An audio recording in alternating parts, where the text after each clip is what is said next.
Hi, this is Phoner in a video review of the Samsung Galaxy S, a high-end Android smartphone from the manufacturer on account of the Super AMOLED screen, a huge 4-inch screen and the 1 GHz Hummingbird processor. It also comes with 8 or 16 GB of internal memory, of which 2 GB are reserved for installing applications from Android market. The main added value here is the 4-inch Super AMOLED screen, of course, because of its vibrant, saturated colors. It's able to show up to 16 million colors. The viewing angle on it is from 0 to 180 degrees, almost one and the same, as you can see here. The contrast is high. The black color is really black, not washed out gray as most other screens on high-end smartphones. The only drawback it has is the resolution kind of shows when you're trying to read small text. You can see every single pixel, but the colors are so vivid that it kind of overshadows the small gripe. The rest of the design is nothing really spectacular.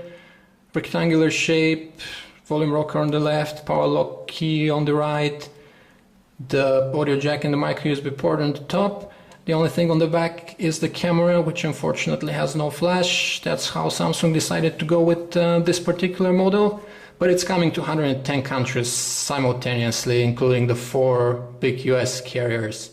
And some of those units have flash. The phone is fairly big but comfortable to hold because it is actually very thin.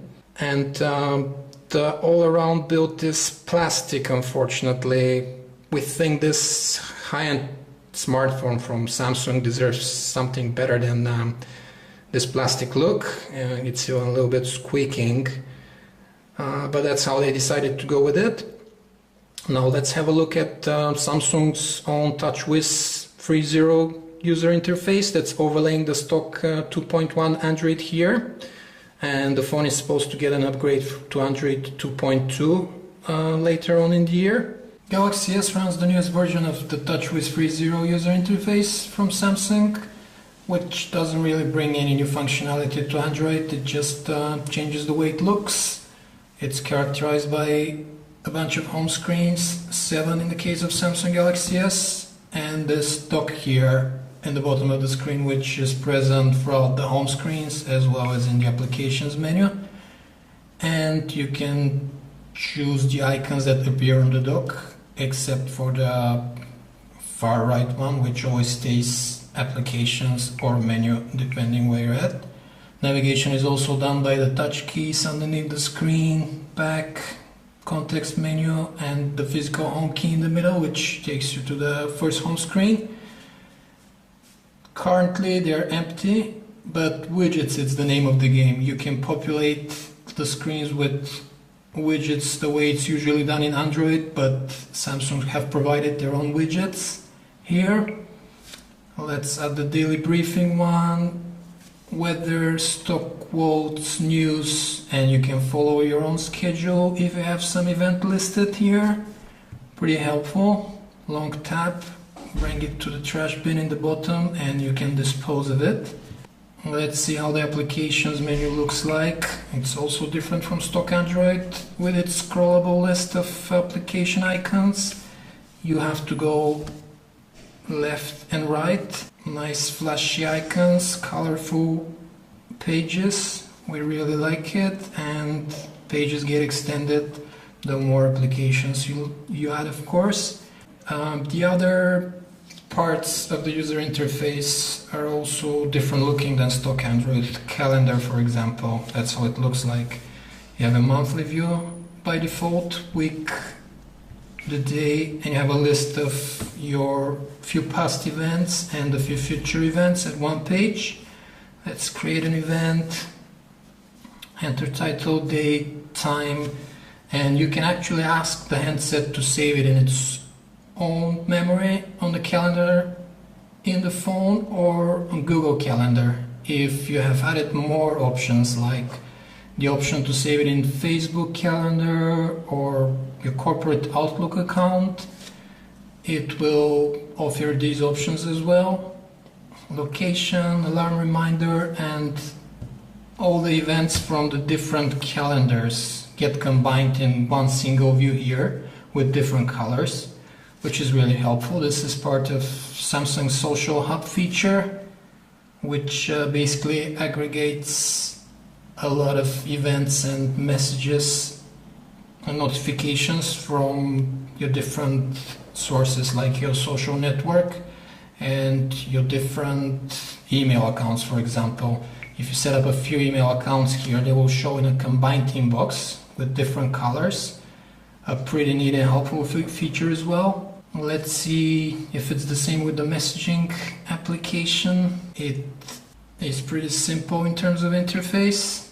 That's how the keyboard looks like. The portrait keyboard is actually pretty easy to type with because the screen is 4-inch, so you don't really have to turn it into landscape mode if you need to jot something down quickly. But let's turn it to landscape and see how it looks like. Turns quickly. See how big the keys are on the 4-inch screen. So you don't need much else in terms of physical keyboard, for example. Here we go. If you swipe, you change the key set. Pretty neat feature. And the Galaxy S also has other input options present on it by default. Now what we really want to show you is the colors on the Super AMOLED screen. So it's best to enter the gallery. That's how it looks like on the Samsung Galaxy S. Some 3D effects to it. You can also show pictures in batches by date and time. Here's just a scrollable list. Let's find a set of nice pictures to show on the screen. Here's a collection of wallpapers. You see how quick kinetic scrolling is in the gallery. Absolutely no lag. There's this water drop here. The multi-touch works very well, very smooth, zooming, precise. And you can do some light editing in the gallery itself, crop, rotate, or you can share the picture, you can shoot it in an email, or you can upload it to Picasa. If you have set up an account, it actually pulls all your Picasa pictures as well as thumbnails in the gallery, and it marks the pictures with different signs according to their source, Picasa, the phone, or downloaded from somewhere. That's the gallery. It's not only the great hardware Samsung has given to the device, they have also pre-installed some useful applications from the very beginning. For example, you have Microsoft Office Documents editor called ThinkFreeOffice, which you have to activate, but it's completely free, and it also has a file browser in it, although Samsung has its own file browser called My Files pre-installed on the device as well. You can view and edit Word, Excel and PowerPoint documents in ThinkFreeOffice, and you can only view PDF documents.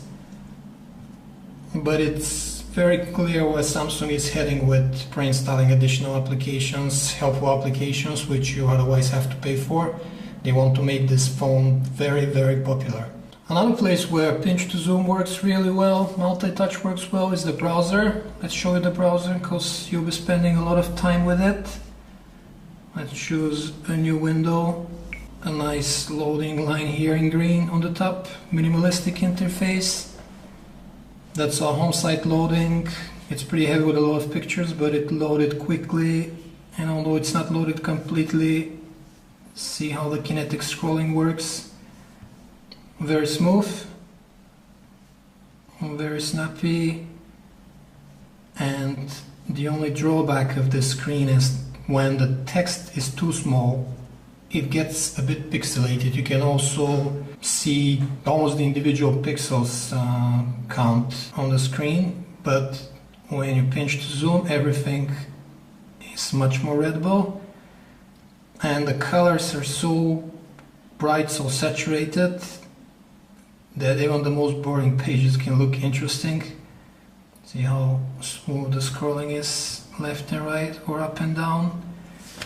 The browser also has a bunch of options for window management, downloads, bookmarks, etc. And when this thing gets upgraded to Android 2.2 Froyo, it will also bring Adobe Flash to the browser, which will make things much better. In the end, we can definitely conclude that this is one of the coolest handsets out there because of the 4-inch Super AMOLED screen, and it's very fast, it's pretty responsive, it has a very good battery life. The drawbacks like the lack of flash and the little bit of plastic all-around build are definitely overshadowed by the gorgeous screen, and Samsung should keep working on the Super AMOLED technology, improving it. It's currently one of the most promising, if not the most promising screen technologies for smartphones out there. And when this thing gets upgraded to Android 2.2 Froyo, things should get even better because it will bring Adobe Flash to the handset. This was Phone Arena's video review of the Samsung Galaxy S. For more in-depth reviews of this and other handsets, you can visit our site, phonearena.com.